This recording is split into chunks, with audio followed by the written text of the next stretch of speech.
When a venture capital invests in a startup, we normally ask ourselves what a potential client would say about this product. We're sometimes excited about the innovation, we are excited about the team. It seems that, the problem that they are trying to solve resonates to us, but we understand that the only way to know actually whether the startup is solving a real problem, how it copes with the actual implementation at the client's premises, whether it's solving a problem which is significant enough for a corporate to integrate a startup into its operation, is an essential feedback. So venture capitalists understood how important it is to understand the client's needs, to understand the client's mindset. More and more programs in Israel started from this perspective. Let's engage the end client with the process of building a startup. So we see more and more open innovation program, accelerate those programs, which engage the clients in the process. I think that in cybersecurity, it's more important in other domains, because if you do not understand the perspective of the client, how they see this problem that you're trying to solve, how it integrates with other products, how the orchestration of the cyber solutions is going to perform, you're missing the most essential piece of the puzzle. Zvika Naggan is a friend, but he also was the nicest person in the industry when he was in the other side, when he was in Bank Hapoalim, and we came again and again and said, Zvika, would you take this product? What is the client you have to say about this product? Now he turned evil and became a venture investor himself, becoming the operating partner of Red Dot Capital Partners, and he will teach us in the panel how to listen and understand the client's needs. Zvika, the floor is yours.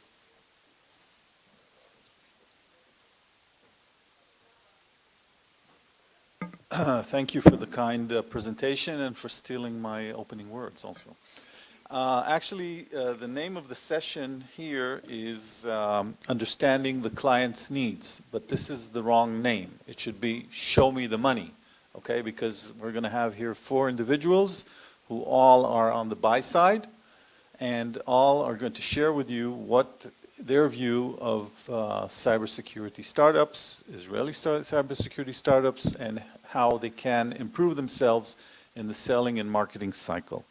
Because we're the last panel, we're going to do something a little bit different. I'm going to call the panelists one by one. Each will introduce his company and then sit down, and after all the 4 have finished, then we'll go to the questions.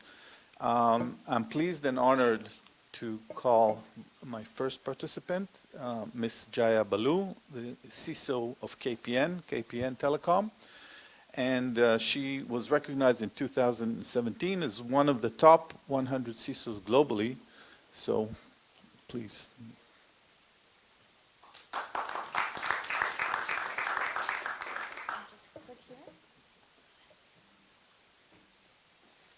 It's always fun when you can operate something that can't get to your slides.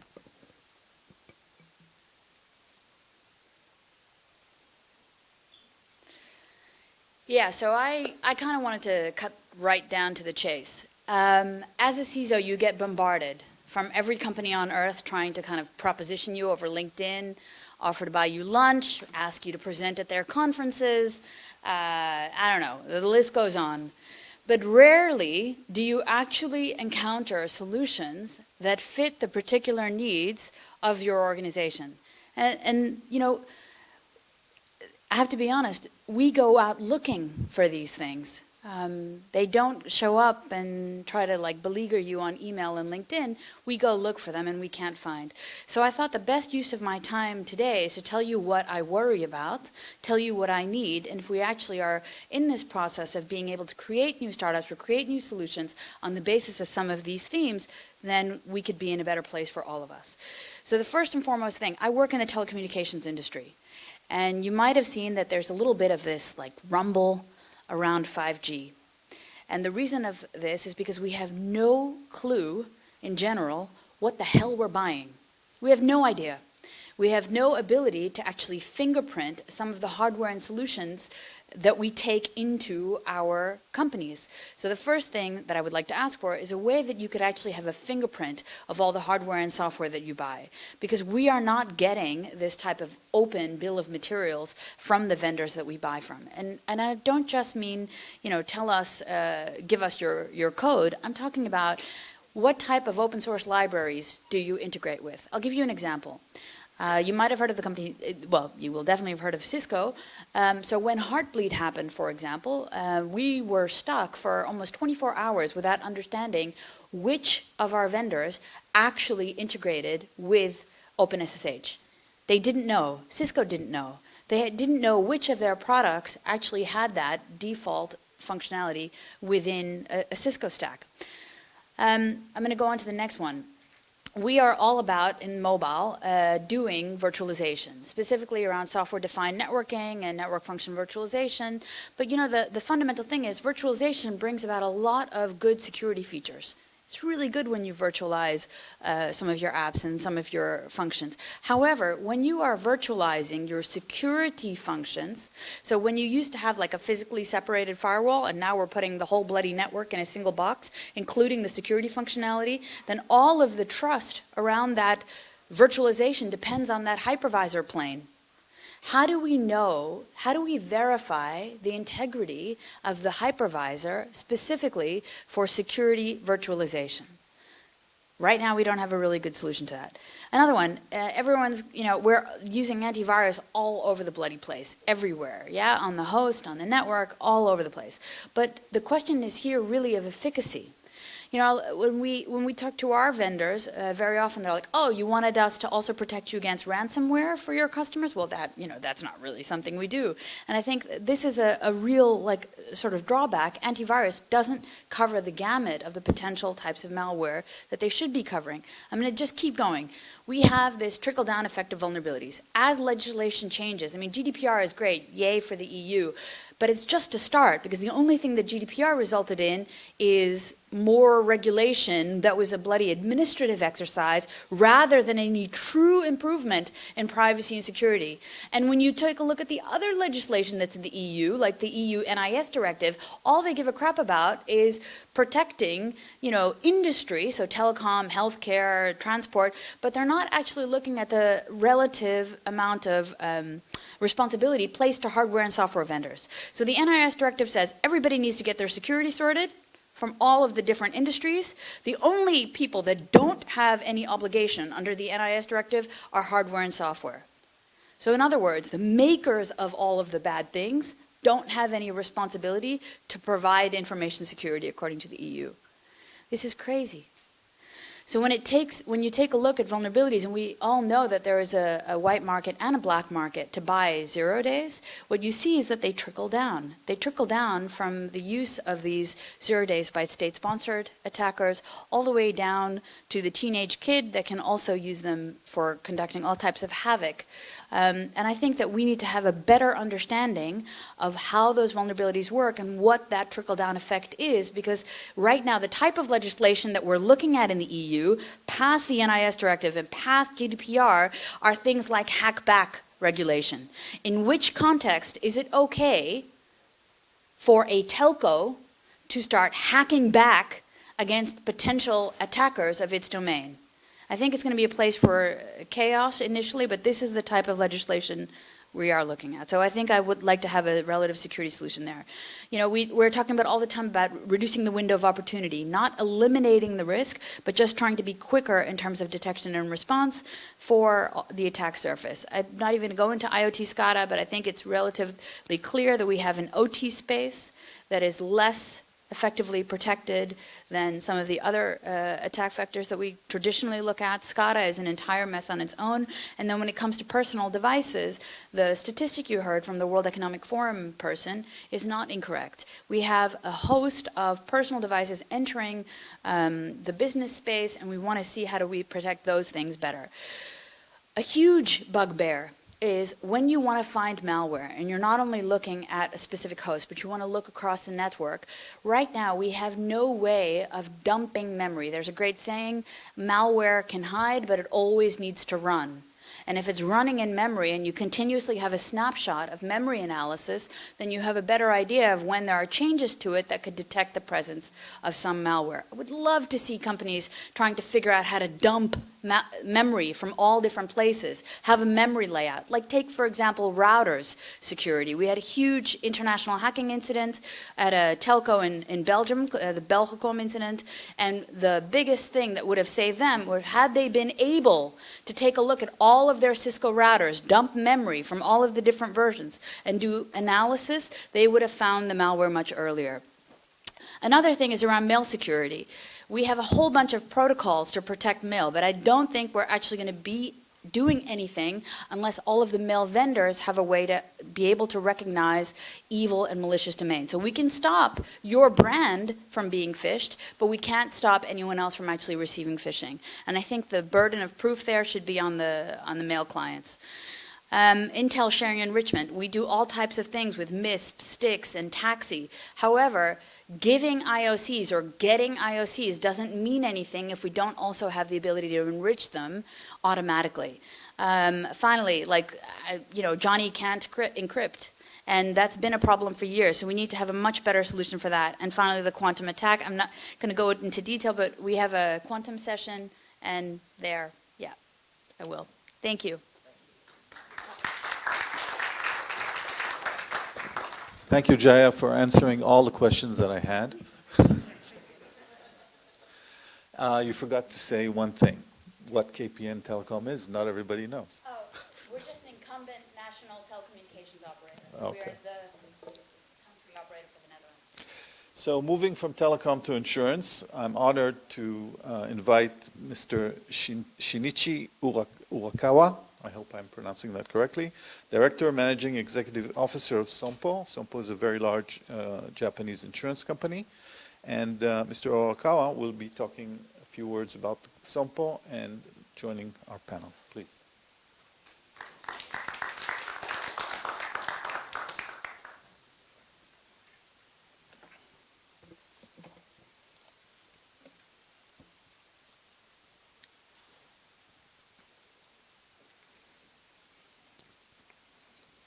Good afternoon, everyone. This is the first time to visit Israel, and I'm from Japan. Do you know Sompo, brand name of the insurance company? Sompo is a holding company, and most of the Japanese market is only major for P&C insurance companies. Totally over 90% of market share, and profit is around 2 billion per year. So I worked IBM 30 years and moved 6 years ago, and my mission is to transform this company to a more digital company, not a traditional insurance company. Currently, now we have 4 business units. First one, Japanese P&C business. Secondly, overseas insurance. Third one is life insurance in Japan market. Fourth one is nursing care and new business. Today's keyword is a new business. Our point is especially focus on the customers' risk management consulting services. Risk management consulting service means not only a fire, not only a catastrophe, house fire, and including customers' portfolio management, including risk management. So one of the risk for company is cyber security. So these 2 years, we focus on the cyber security business unit.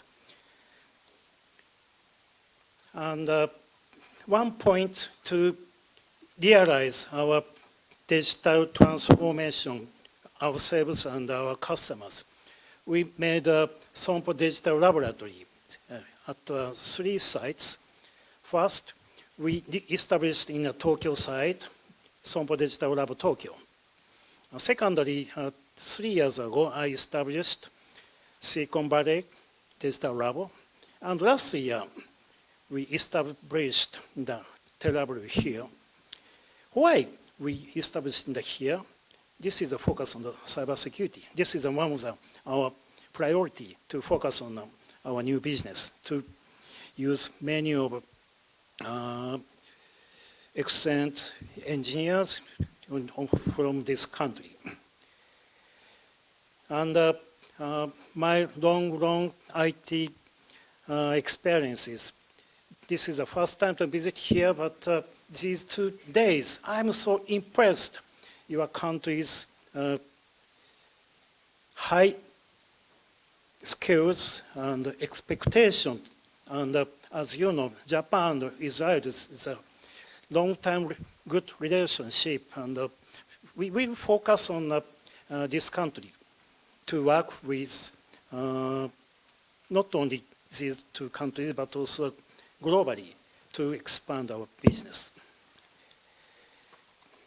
Thank you for coming.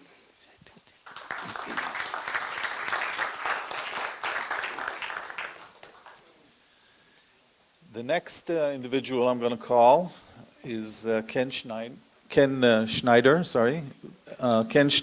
is Vice President, a fellow from Symantec Ventures.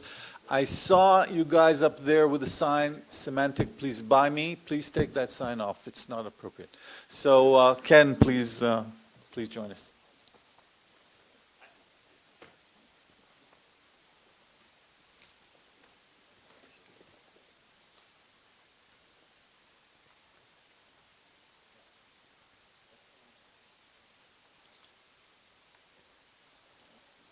So I just wanted to do a very quick introduction to Symantec and Symantec Ventures. Hopefully folks are familiar with Symantec. So my name's Ken Schneider. I'm a long-time Symantec employee. I came in with acquisition many years ago, and I think Symantec's really reestablished itself in Israel over the last couple of years. We've done 4 significant size acquisitions, and I think we'll continue to hopefully execute at that kind of pace. One interesting thing about Symantec from an overall cybersecurity perspective is we're the largest security company by about double of anyone else, and that's largely because we've got a very large enterprise security business as well as a very large consumer security business as well.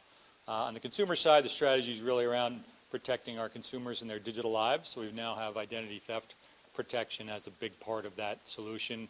In enterprise, of course, we do a lot of various activities that I'll discuss a little bit. In terms of Symantec Ventures specifically, we launched it about 2 years ago. We've done about 10 investments over the last couple of years. Israel's my #1 area of focus for investment, and we're really looking to be able to invest in early stage companies, although we've invested from seed stage all the way through Series C over the last couple of years. I think it's interesting if you think about traditional corporate venture. It's been about learning about a new space, maybe developing an M&A pipeline. I think that's still true, but our real focus has been about delivering more innovation around our ecosystem. So I think one thing where security has generally not been very good, and I think Symantec has done a lot of work as well, as in platforms and APIs that are publicly available and extensible. So I think today we're trying to deliver much more innovation, not developed necessarily inside of Symantec, but through innovation partners around the world. We've got a opportunity to deliver more innovation more quickly to our customers if we do this properly. I think one of the other motivations is to be able to really understand what's going on in startup land and in the investment community and bring that knowledge and that information back inside the company. So lastly, I think for companies to be able to work with Symantec, we've developed a couple of different programs. The larger one is called the Technology Integration Partner Program. This is for about 120 or 30 companies to be able to deliver business with Symantec to our customers. And I think the ability to take companies that are a little bit more mature and have product and market. We've also just launched a brand new program called the Innovation Playground, which is open to any startup. You get access to the same API, the same software and services, and we're really looking to help companies deliver integrations around Symantec to reach Symantec customers, but also to be able to take advantage of Symantec's security intelligence platforms as well. We've got probably one of the largest data sets in the world. We've got a petabyte or more of information that flows in every day into our platforms. For lots of startups that are trying to do machine learning, we have the ability for them to be able to leverage some of our data. And in the insurance world, we actually spun out a company that builds cybersecurity insurance analytics tools called CyberCube Analytics a year and a half ago. They train their models based on aggregate semantic information, which is maybe a good example. So looking forward to the session, and thanks for your time.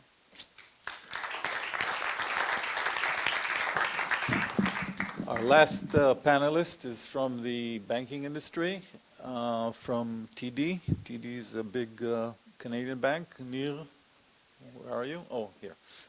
Please. Hi, everyone. My name is Nir Agiv, and I'm TD's Innovation Manager in TD's Innovation Center here in Israel. I'll try to tell you a little bit about TD and its Innovation Center, and I'll try to do it with no slides. First of all, I know that many Israelis probably don't know, but TD is a huge bank. It's one of the 6 largest banks in North America, and I assure you that all Canadians know TD, and it has large presence also in eastern part of the States. It also has branches around the world, so places like the UK, Netherlands, Japan, Singapore, and many other locations. TD offers various range of banking services, from consumer banking to large corporate services. And 2 years ago, TD opened its Innovation Center here in Israel. Our main focus is around cybersecurity, but we are also looking into fraud solutions, AML solutions, RegTech solutions, and also look a bit about fintech solutions. Our main mandate is to introduce innovative solutions and innovative processes into TD. We are working closely with the ecosystem, so we're seeing constantly a lot of startups, and we are working internally with our stakeholders. So we are talking on a day-to-day basis with many different stakeholders inside the organization. We are trying to learn some of the challenges and some of their needs, and this is how we compile our book of work. When we have a challenge that we would like to address, then we try to seek different solutions that the market has. It's important to note that we are not looking only at the Israeli ecosystem. So when we have a specific challenge, we are trying to do a market research at the global industry. But obviously, as being located here in Israel, and as Israel is big in the cyber industry, we see a lot of companies from Israel. Once we see something that can help us, we are facilitating the process of evaluating this technology. So we have a lab here in Israel, and we are constantly testing many different products in many different areas. And if these tests are successful, we are taking this startup inside the organization as we process it until it reaches production. So our main purpose is to have a win-win. The organization win by having the most innovative solutions that the market has to offer, and the startup win because we save them, first of all, a lot of time. We know the organization, we know the DNA, we know the different stakeholders, so instead of going and pitching to 10, 15, 20 different people in the organization, we are taking them directly to the relevant owners of the area they need to pitch. And we are helping them by orchestrating the test and the POCs and taking them through the entire process until it reaches production.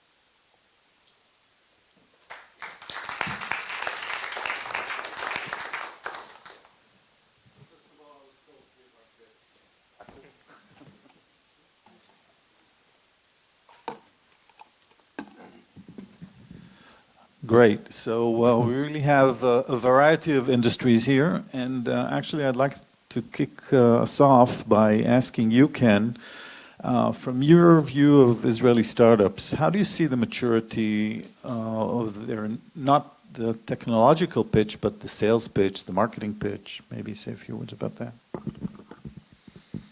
would say there's been a bit of a sea change over the last few years. I mean, historically, Israeli companies are always beat up for having bad UIs and, you know, great technology, but it's hard to see it underneath. I think what we've seen, especially in the last 5 years, is much more of the hybrid Israeli US-based company. So the CEO or a senior executive will go to New York, Boston, San Francisco Bay Area and create the go-to-market there. Obviously, the Israeli market's not really big enough to establish a scale company, so most companies fly over Europe and go straight to the US. I think ultimately, and I'm 100% focused on cybersecurity, you know, U.S. companies tend to be leading edge as adopters of security technologies. I mean, the good and bad of that is a lot of large enterprises will have 50 or 100 different security technologies. So I think one of the big challenges for Israeli companies today is getting above the noise. You know, if there's 400 or 500 cybersecurity startups here in Israel at any time, there will be multiple startups in each market or sub-market or sub-segment. So I think there's been a more sophisticated kind of go-to-market. That's Israeli companies are starting to kind of build upon understanding more of the customer journey, customer experience, but I think there's probably still a long way to go. Thank you. Jaya, when a startup comes to you and pitches, what are the things that you're looking for to see in terms of their maturity, in terms of their, not only the solution, but other things that you're looking for in the company?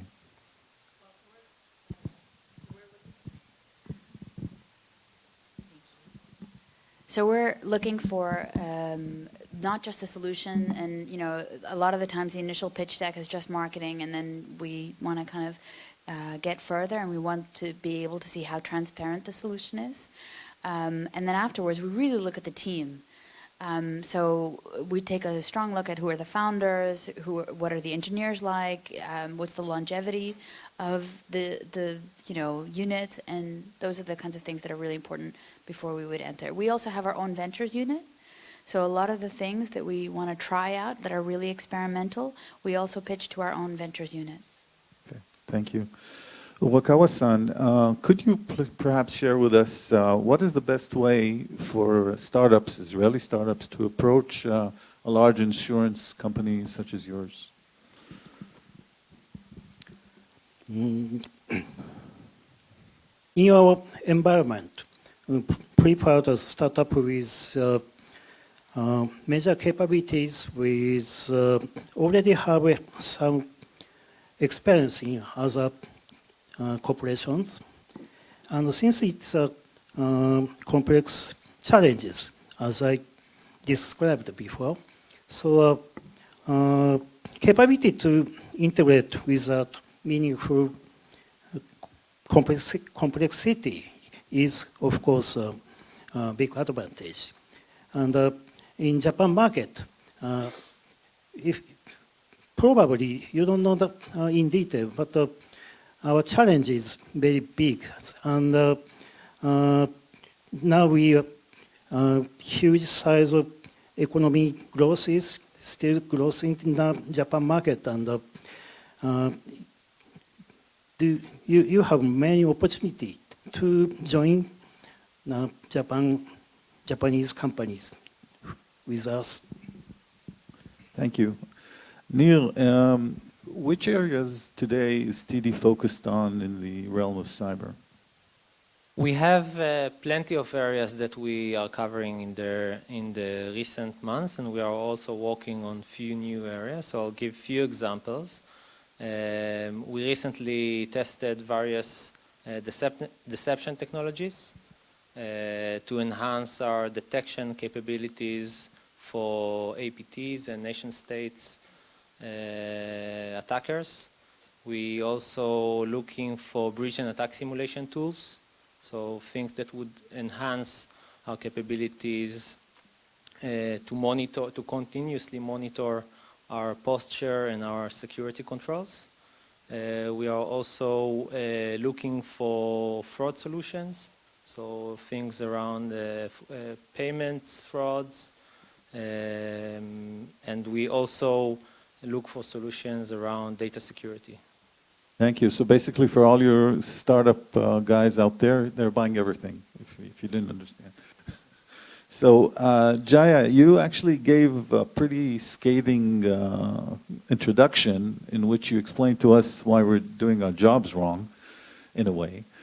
Maybe you could focus on, out of the laundry list there of, I think, 12 items, what are the three most important areas that you'd like to see startups tackle in the area of things that you think are lacking today? Well, like every so-called advanced threat has always started from some form of phishing or spear phishing attack. It's really pretty lame that we haven't been able to tackle the issue of mail security much better and to actually be able to not remove the human, but make it less fallible for human beings to incorrectly assess the validity of mails. You know, and I think it required, like, if you take a look at what the browser community has done, they've made it easier for us to recognize false sites. It's not gone, there's still a risk, but they've made it a little bit easier. And it would be really good if we could do all types of validation for incoming mail. So we have technologies to prevent our own things. So SPF filters, DKIM, DMARC, we know we can do that to protect our brands. But equivalently, like, the incoming mail should also be protected for human beings to be able to validate, aha, this really is from who they say they are, and at least this isn't coming from a known bad actor. Those kinds of things should be a lot easier to detect if we get the mail clients working together. Thank you. Focus on that. Ken, do you want to maybe elaborate a little bit on that? Yeah, so I think, look, the human being is in the middle of most attacks today, and email is still the leading edge of most phishing attacks, which turn into breaches. There's a whole set of tools that help minimize some of that, but I think, you know, anytime there's social engineering going on and you know, there's motivated attackers on the other side, this problem's never going to entirely go away. You know, I think a lot of the technology solutions that have been deployed in the past are now migrating, of course, to the cloud. So I think that's probably the biggest, most disruptive thing happening in the world of security today is every large customer, every small customer needs to have protection both on premises for their existing infrastructure and now up into cloud infrastructure, cloud services, SaaS applications. It's the ability to kind of get a consistent set of security technologies across these different environments, to have the ability to not double your spend because everyone's going to be somewhere in that journey from on-premises to the cloud. I think that's the fundamental challenge. Some of that gets easier. I think it's better security ultimately because it's more responsive. The ability to kind of have a dynamic security environment moves up into the cloud as well. And I think, you know, in the long run, that will help with some of these issues where having very strong visibility, you know, continuous visibility into threats will be much more cloud-based. Thank you. Actually, I'm gonna throw you a curveball and ask you a little bit about how TD sees the move to the cloud from a security perspective, and what is TD doing about that? Sure. So I think cloud brings a lot of opportunities for banks, but also many, many different challenges. So I'm not going to expose in this forum exactly what we have and, why not? and what we do, but I can tell you that TD already have some activity in the cloud, and we have different teams and different programs to secure the data that we have in the cloud. We have vendors that we are working with that hosting some of our data on their cloud solutions. So we have processes and controls in order to make sure that that we understand the risks that these vendors may hold, and to apply some controls to mitigate some of the risks and to make a conscious decision between having a cloud-based vendor and what is the value that we gain from their services.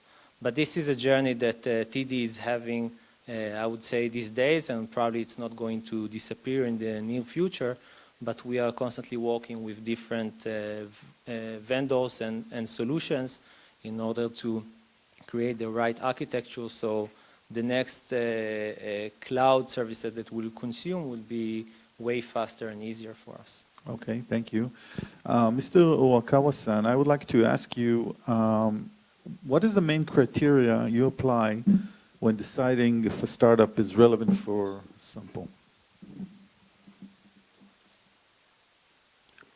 In my environment, now we focus on the two areas. First one, our systems protection. And second is our customers' systems protection. Currently, now we are going on a new core insurance system replacement project. Currently, now we have a legacy system, open system, and also using our on-premise and many of cloud environment also.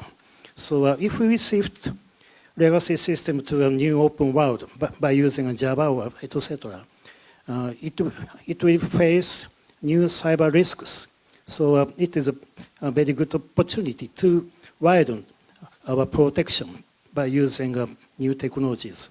So in the Japan market, I think it is not enough to fulfill such a cyber security formation.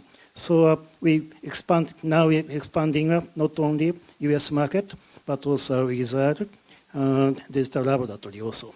So in focusing on cyber security, I think it is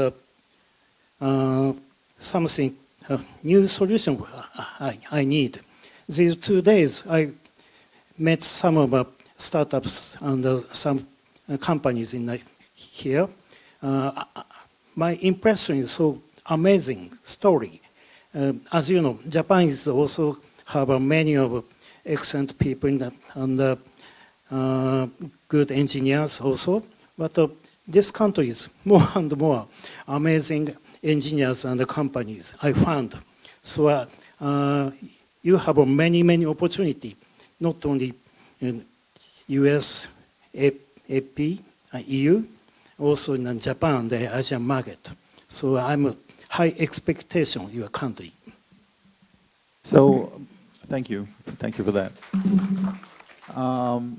Maybe the last question that I'd like to offer to all of you, you know, once a Jewish mother dream was to have her son or her daughter become a doctor. Today it's become a cyber expert and work in a cyber startup. But unfortunately, out of the 700 or something startups we have here, the statistic this morning was that less than 400 of them are selling at about $1 million a year, which is not enough. So if you can give one piece of advice to the startups here that are still struggling, what would that be? So maybe we'll start with you, Jaya. Well, I'm sorry that I took so much of your time initially to go through my washing list. No, it was but very interesting. Your washing list was extremely interesting. I saw people taking notes. Well, the thing is, I think we tend to build solutions based on what we've got. You know, and I don't think that we take into account always the voice of that customer about what they really need. So if you can, before you start building and deploying and everything else, ask if this is actually the thing that they really want before you start pushing a solution, because you know how to fix a problem that they might have. Thank you. Please, Ken. Let's say the probably biggest, most important trend that I would highlight is this move away from, especially and Israeli companies I don't think are doing as well here as they need to, is moving away from a complete push model to get your products to your customers and move into more of a pull model. And there's lots of ways to do this. Open source is one, distribution mechanism. You think about the world of DevOps and DevOps security. It's a perfect example where most products that get to customers are not ones where you're knocking on the door and asking them to use. They've already grabbed it, are using it, and then they come to you and they want to buy more. So that could be open source distribution. It can be community editions. It can be other models to get your software in your users' hands. But I think the days of having to build up an expensive sales force to go after every customer is changing. I think you still need strategic enterprise managers in the long run to help you close big deals and create the perceived value for your solutions with your customers. But I would say the biggest thing is thinking about those pull models versus only push. Okay. I would say try to design products that fit the enterprise ecosystem. I think we have a lot of endpoints already on a lot of agents, on the endpoints already. We have a lot of network security products. We have a lot of different data that we can utilize. We don't need another product that would grab the same data and do something slightly different. I think designing products that would fit the ecosystem, that would integrate with some of our existing solution, and that would utilize better what we already have would bring much more value. I would like you to all thank our panel members for the great contribution. Thank you very much, all of you. Thank you.